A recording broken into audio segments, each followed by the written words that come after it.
خاوتي خواتاتي اهلا وسهلا مرحبا بكم يا جماعه الخير ازول في الله والسلام عليكم. J'espère que vous allez bien, j'espère que vous vous portez bien. L'augmentation brutale, violente et incompréhensible des prix des carburants en Algérie a mis le feu aux poudres. Elle a mis le feu aux poudres depuis le 1er janvier, des mouvements de grève anarchiques qui n'ont été revendiqués par aucune organisation professionnelle. Au contraire, les représentants, les organisations fantoches qui existent, des transporteurs de voyageurs, des transporteurs de marchandises, à savoir des camionneurs, etc., et des taxieurs, appellent toutes ces organisations appellent à la fin de ces grèves, à la reprise du travail, mais force est de constater que personne ne les écoute, que dans la réalité, depuis le 1er janvier, aujourd'hui encore le 4 janvier 2026, la majorité, la plus grande partie des villages du pays sont paralysés par des mouvements de grève qui, selon des sources, plusieurs sources oculaires consultées par des sources oculaires et locales consultées par nos soins, on va dire le taux de suivi entre 70 à 80%.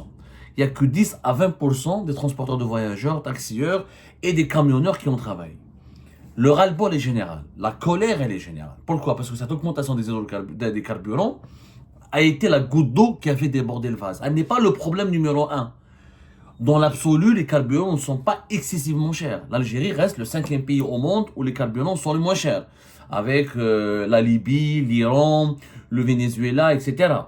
Mais ça reste la goutte d'eau qui a fait déborder le vase. Pourquoi? Parce que c'était une augmentation qui n'était pas annoncée, qui n'était pas expliquée, et elle est survenue dans un contexte économique désastreux. Si cette augmentation des prix des carburants avait survenu dans un moment où il n'y avait pas de pénurie de pièces détachées, où il n'y avait pas de dégringolade du dinar, où il n'y avait pas un effondrement du pouvoir d'achat des Algériens, où il n'y avait pas des pénuries de pneus, où il n'y avait pas une inflation, une cherté de la vie, elle aurait été acceptée. L'Algérie a déjà fait des ajustements. Il y a eu déjà des augmentations dans le passé des prix des carburants. Mais cette fois-ci, ce qui est particulier avec le régime Tebboune, c'est que ces augmentations ont été trop élevées. Encore une fois, de 3%, plus de 3% pour l'essence, presque 7% pour le gasoil et plus de 33% pour le GPL. Alors que le GPL est devenu, depuis 2015, n'a pas cessé de gagner en popularité et depuis 2023, on a franchi la barre de 1 million de véhicules, que ce soit des véhicules utilitaires, des véhicules particuliers ou même de camions et de bus qui ont commencé à utiliser le GPL.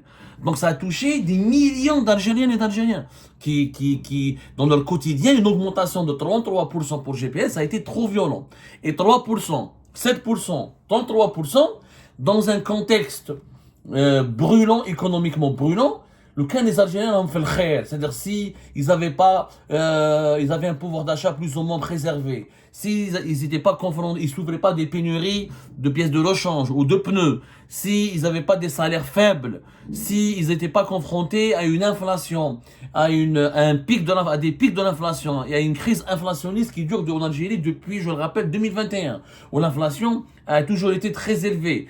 Pendant 4 ans, les Algériens ont une inflation générale de 9%, de 7 à 9%. Elle a commencé à baisser à la fin de l'année 2024 et au début, bon partie de l'année 2025, mais l'inflation qui a baissé, la hausse des prix a continué.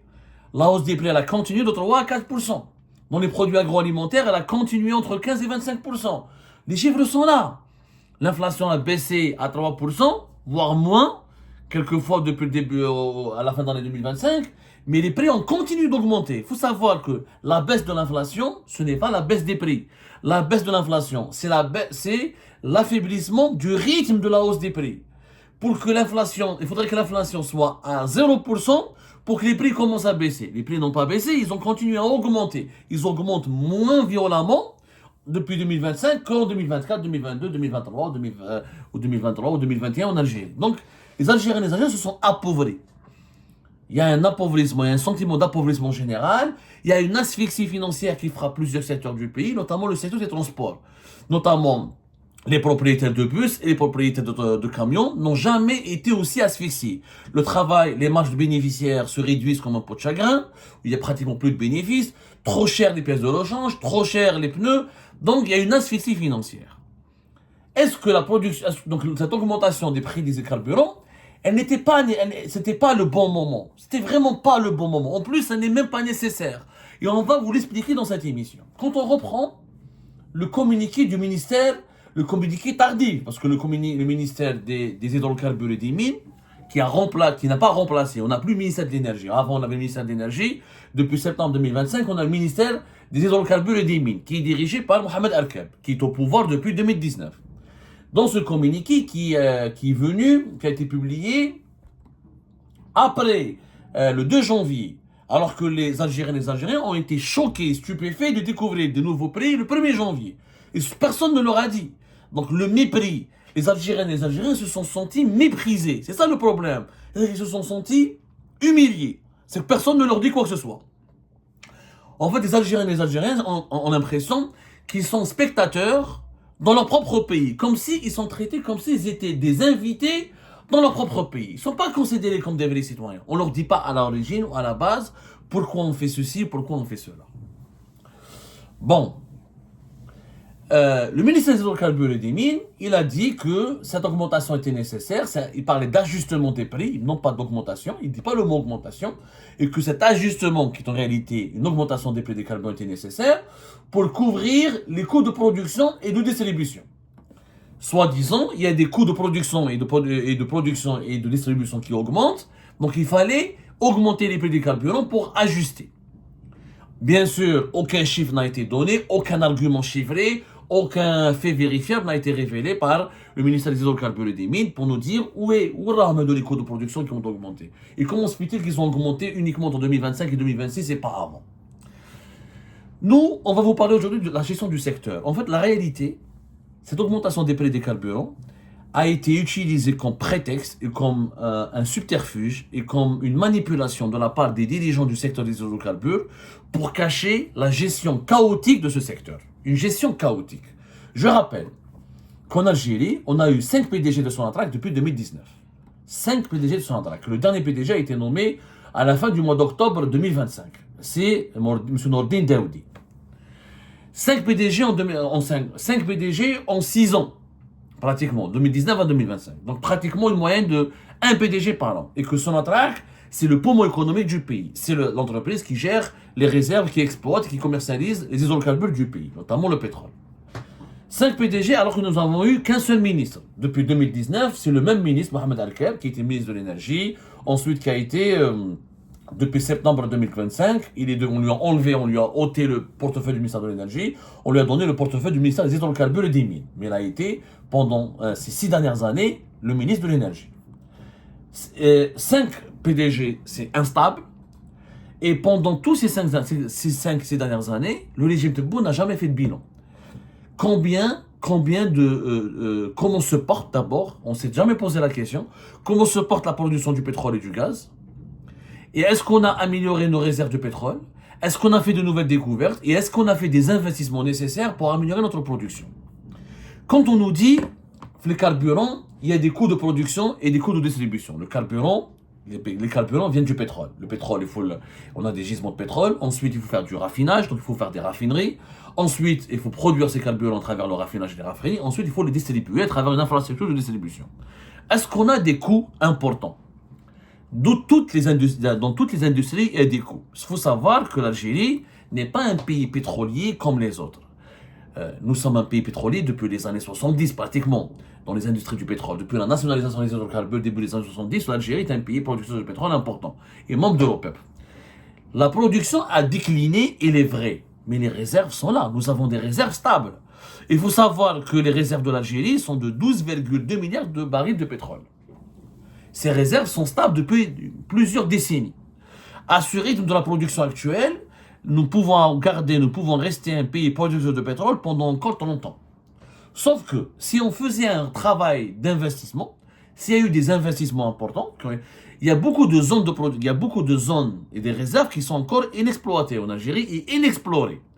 Plusieurs études ont été faites pour dire que l'Algérie, elle peut disposer, on peut avoir jusqu'à plus de 15 milliards de barils de pétrole de réserve. En ce moment, on est le 3e pays en Afrique pour les réserves, après la Libye et le Nigeria.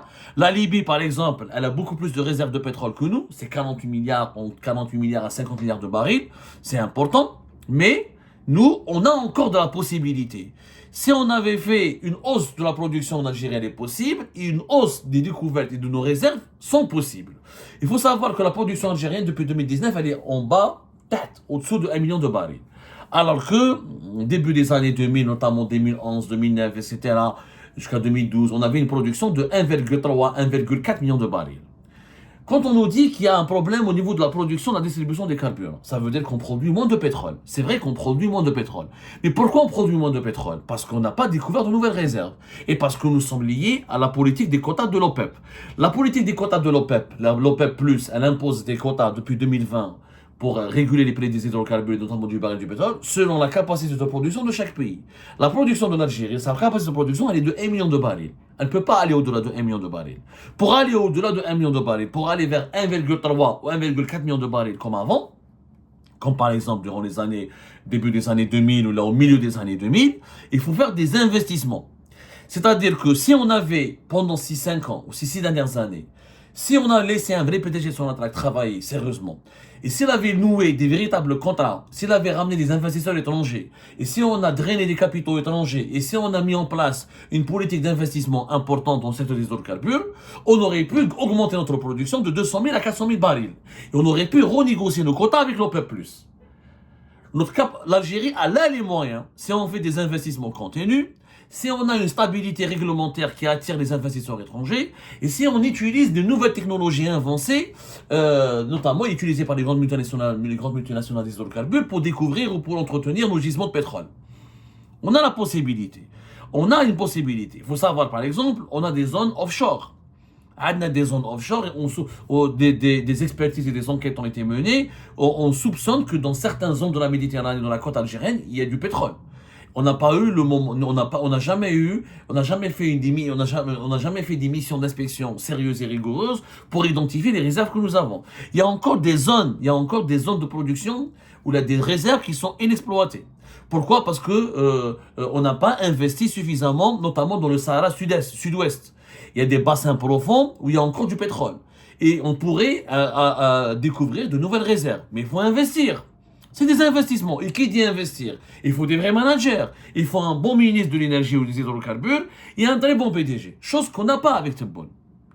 Par exemple, nous avons des ressources non conventionnelles. On a le gaz de schiste. Comme on a le gaz de schiste, on peut trouver aussi le pétrole de schiste. Ça fait 6 ans qu'on parle du gaz de schiste et du pétrole de schiste. Rien n'a été fait. Que des discussions avec les compagnies américaines, Chevron et ExxonMobil, rien n'a été concrétisé. Pourquoi? Parce que les Américains ils voient bien qu'en Algérie, il y a beaucoup d'incompétents, il y a une instabilité, etc. Ils ont peur d'investir en Algérie. Donc, il y a des puits, les puits traditionnels qui Hassim et Saoud sont en train de décliner, puisqu'ils sont en activité depuis les années 60, ça c'est vrai, mais il y a des nouvelles techniques, même pour les puits existants. Ça, on ne dit pas ça aux Algériens, On peut faire de nouvelles techniques. Par exemple, ce qu'on appelle la récupération assistée. Par exemple, les injections d'eau et de gaz. La modernisation des puits. On peut donc augmenter notre production et on peut faire de nouvelles découvertes. Sauf qu'on n'a pas investi dans le pétrole. On n'a pas investi. Remarquez bien, Mohamed Al-Kab, il n'est même pas issu du domaine des hydrocarbures. On l'a gardé ministre des hydrocarbures. Il n'a jamais travaillé à Sonatrach. Il n'a jamais travaillé dans le pétrole. Il n'a jamais travaillé dans le gaz. Il n'a aucune connaissance. C'est un électricien. C'est un ingénieur en électricité. Il vient de Sonalgaz. Il a fait toute sa vie dans Sonalgaz. Mais on lui a donné le secteur des hydrocarbures. Incompétent, menteur et corrompu. On l'a révélé. Il est cité dans pas mal d'affaires de corruption. On en a parlé récemment à la fête l'ancien député de Tbessa qui est entre les mains des services secrets. On en parlera, on est en train de terminer notre enquête là-dessus. Il est lui et son fils et une partie de sa famille sont liés à des lobbies affairistes étrangers ou des lobbies affairistes locaux. Et au-delà s'il était au moins travailleur et corrompu, balèche. C'est le gars ne maîtrise pas ces dossiers. Ne maîtrise pas du tout. Et Mohamed Al-Kab, il parle de tout durant ces 5 dernières années. Regardez toutes les manifestations publiques auxquelles a participé Mohamed Al-Kab, toutes les cérémonies, les déclarations publiques, ses activités sur le terrain n'ont jamais concerné l'activité de production de pétrole. Mohamed Al-Kab parle tout le temps du dessalement de l'eau de mer, parle de Raj Bilet, on le voyait parler pour parler du phosphate, où il parlait de la production d'électricité, mais on l'a rarement vu être dans un gisement de pétrole, parler avec les pétroliers, parler de projets pétroliers, parler avec des partenaires étrangers pour le pétrole. C'est très rare. Là, 90% à 90% des activités de Mohamed Al-Kab, c'est le dessalement de l'eau de mer, c'est l'électricité, c'est Raj Bilet et le phosphate. Et on a négligé le pétrole. Or, la richesse de l'Algérie, c'est le pétrole. C'est ni l'électricité, ni Raj Bilet, ni Khorti. L'énergie qui nous ramène le plus d'argent, qui nous permet le plus d'exporter, c'est quoi? C'est le pétrole. C'est les hydrocarbures, c'est le pétrole. C'est là où il y a de l'argent. La première recette de devise du pays, c'est le gaz, ensuite le pétrole. Et le pétrole a décliné, alors que c'était la première recette de devise des années 2000. Quand on avait 1 400 000, quand on avait une production de 1 million, pourquoi on gagne moins d'argent? Parce qu'on a une production faible. Et que 50% de notre production, elle part pour le marché local. Sur les 900 000 barils que nous produisons, avec presque 500 000, ils partent pour le marché local. Parce que nous avons une forte consommation. On a besoin de carburant en Algérie, on a besoin du pétrole pour nos raffineries, t'as Skikda, t'as Erzieux, t'as Alger, t'as Adrar, etc. On a une petite raffinerie à Adrar, donc personne ne parle d'ailleurs. On a besoin de carburant pour nos usages industriels. Comme on a d'ailleurs 64 à 65% du gaz aussi produit en Algérie, va avoir pour la consommation nationale. Pour pouvoir gagner de l'argent, il faut toujours produire plus. Sauf que si tu n'investis pas, si tu gères pas, si tu t'impliques pas, si Sonatrach elle est toujours instable, 5 PDG, si tu n'acceptes pas de nommer à la tête de Sonatrach un PDG compétent, et tu lui donnes la carte blanche, et tu le laisses travailler, il ramène des nouveaux partenaires, il investit concrètement, la production du pétrole ne va jamais augmenter. Or, nous avons, je le dis, les réserves d'Algérie, les réserves de pétrole, tous les experts sérieux vous disent qu'on a encore des zones offshore, qu'on a encore dans le Sahara sud-ouest notamment, des bassins profonds qu'on n'a pas encore suffisamment bien explorés. On a la capacité de découvrir 3 à 4 milliards supplémentaires de barils de pétrole. Donc on peut prolonger la production du pétrole en Algérie jusqu'à 40 ans. Et on peut l'augmenter à 1,3, 1,4 millions de barils. C'est possible. Mais il faut des investissements massifs et des bons gestionnaires. Sauf qu'avec Mohamed Arkeb, Sonatrach ou la SIAL. La SIAL, toute l'année, il parle que de l'eau. L'eau, dessalement de l'eau de mer. Pourquoi? Parce que Tebboune veut absolument inaugurer quelques stations de dessalement de l'eau de mer qu'il a bloquées lui-même en 2021 et en 2022. Et comme il y avait beaucoup de pénuries d'eau potable en 2022, 2020 jusqu'à 2023, comme il a eu honte de ce bilan, il a tout fait pour corriger les bêtises qu'il avait commises lui-même entre 2020 et 2021, quand il a bloqué ses projets stratégiques. Décembre, regardez, le 29 décembre 2025, le nouveau PDG de Sonatrach, qui n'a fait aucune activité, le nouveau PDG de Sonatrach de Nordin Douidi, il n'a fait aucun changement encore. Il n'a nommé aucun vice-président. Il a rien fait. On l'a même pas vu. ما راحش même pas Sahara ou la Hassim Saoud ou Hasser Mel, etc. Par contre, on l'a vu où? On l'a vu à la direction générale de Sonatrach pour signer 3 contrats relatifs à la réalisation de 3 nouvelles usines de dessalement de l'eau de mer. Attendez, mais il n'y a pas que le dessalement. Des usines de dessalement d'eau de mer Al-Marsa, Fischlev, Atlemsen, Marsa Ben Mehdi, ou Mostagana, mais c'est l'Adjid dans la commune de Khadra. Mais ça ne nécessite pas la présence du ministre ou du PDG de Sonatrach. Il y a une filiale de Sonatrach qui est consacrée au dessalement de l'eau de mer. Je ne sais même pas d'ailleurs si c'est une bonne idée de la laisser à la Sonatrach. C'est la filiale algérienne Desalination Company. Je ne sais même pas si c'est vraiment une bonne idée de laisser le dessalement de l'eau de mer. Sonatrach, son cœur d'activité, c'est pas le dessalement de l'eau de mer. C'est pas vrai. On n'a pas besoin de dessalement de l'eau de mer. On a besoin du dessalement de l'eau de mer, mais c'est pas l'activité de Sonatrach. On aurait pu créer une entreprise totalement autonome, loin de Sonatrach, etc. Sonatrach, son activité, c'est le pétrole et le gaz. C'est comment produire plus et et ramener plus d'argent en Algérie. L'eau qu'on va dessaler, on va pas l'exporter, on va le consommer localement.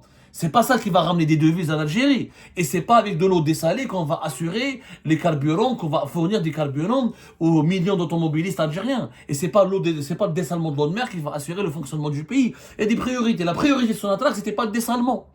Sauf qu'avec Mohamed Arkeb, pour plaire à Tebboune, il lui dit pas la vérité, il lui ment tout le temps, il supervise uniquement les chantiers qui tiennent à cœur à Tebboune, qui sont le dessalement de l'eau de mer. Parce que Tebboune, il a envie de réaliser des trucs, il a envie de réaliser des infrastructures qu'il peut par la suite inaugurer. Parce qu'il veut se montrer, il veut montrer aux Algériens et aux Algériens qu'il travaille. Comme il n'a rien fait durant son premier mandat, comme il n'y a que des pénuries, que des problèmes socio-économiques depuis son arrivée au pouvoir, comme le pays s'appauvrit et recule économiquement, donc Tebboune essaie de se rattraper de façon, comment dirais-je, maladroite. Il pense que le dessalement de l'eau de mer sera la solution qui va calmer la colère des Algériens et des Algériens. Il y a une problématique au niveau de l'accès à l'eau potable, mais elle peut être gérée par des dirigeants, par exemple par le ministère des ressources en eau, par le ministère de l'hydraulique. L'énergie, c'est le pétrole. Les hydrocarbures, c'est le pétrole. Le plus important, c'est le pétrole. Donc, faute d'investissement, faute de modernisation de nos puits, faute de nouvelles découvertes, faute de se concentrer uniquement et de se concentrer essentiellement, plutôt pas uniquement, mais de se concentrer au moins essentiellement sur ce qui compte en Algérie, qui est le pétrole et le gaz, eh ben, la production elle a décliné. Donc c'est normal que le carburant va coûter plus cher à l'Algérie, puisque la demande nationale elle augmente. On est presque 50 millions d'habitants. Quand on investit dans l'industrie, il faut des carburants. Pour construire les usines de dessalement d'eau de mer, il faut mobiliser des camions, des engins de travaux publics. Ces engins et ces camions fonctionnent au carburant, ils ne fonctionnent pas au solaire.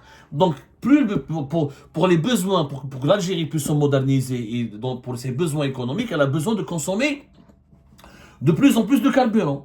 On avait des projets où on a la raffinerie de Hassim Saoud. Depuis 2019, on parle d'une grande raffinerie à Hassim Saoud.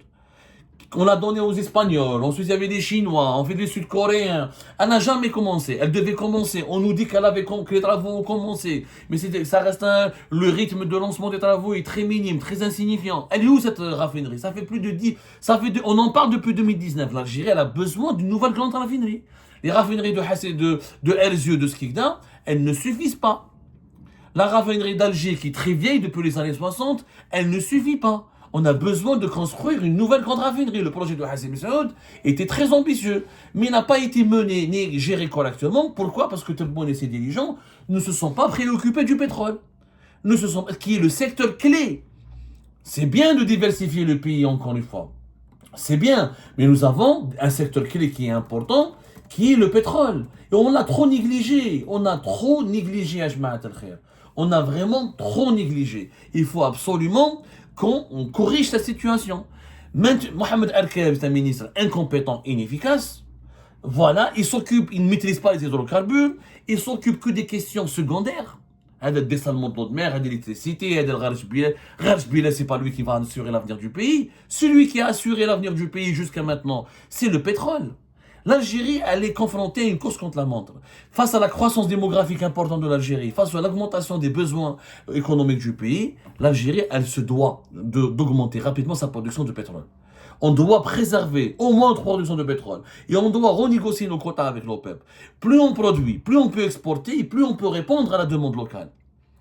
Et à un moment donné, pour continuer de raffiner le pétrole, de garantir la disponibilité des carburants, il faut qu'on arrive à produire, à améliorer la production du pétrole. Donc, cette augmentation des prix des hydrocarbures, pour masquer les échecs, les sous-investissements, les mauvaises décisions, les bêtises, la faiblesse, le recul inquiétant, dangereux de la production du pétrole dans notre pays, on est en train de la couvrir. À la Ghalib, les carburants nous coûtent plus cher. Ils ne sont pas censés nous coûter plus cher parce qu'on a encore des réserves. Si on n'avait plus de réserves, je peux le comprendre, mais on a des réserves. Et on a des bassins encore profonds à exploiter. Et on peut, avec des nouvelles technologies, avec un investissement sérieux, avec une autre gestion de nos puits de pétrole, on pourrait augmenter notre production. Donc ce n'est pas nécessaire. C'est pas aux Algériens, c'est pas aux camionneurs, aux chauffeurs de bus, aux automobilistes de payer les frais ou de payer la facture de l'incompétence et des échecs des responsables de Sonatrach et des responsables du secteur de l'énergie. Trop d'instabilité, trop d'incompétents au pouvoir, pas assez une politique d'investissement faible, très peu d'investisseurs étrangers, et trop de négligence dans le secteur des hydrocarbures, et ça a mené vers ce que nous sommes en train de subir aujourd'hui, c'est-à-dire des subterfuges, des manipulations pour faire payer la facture salée aux Algériennes et aux Algériens, alors qu'ils ne sont pas du tout responsables de cette mauvaise gestion économique du pays.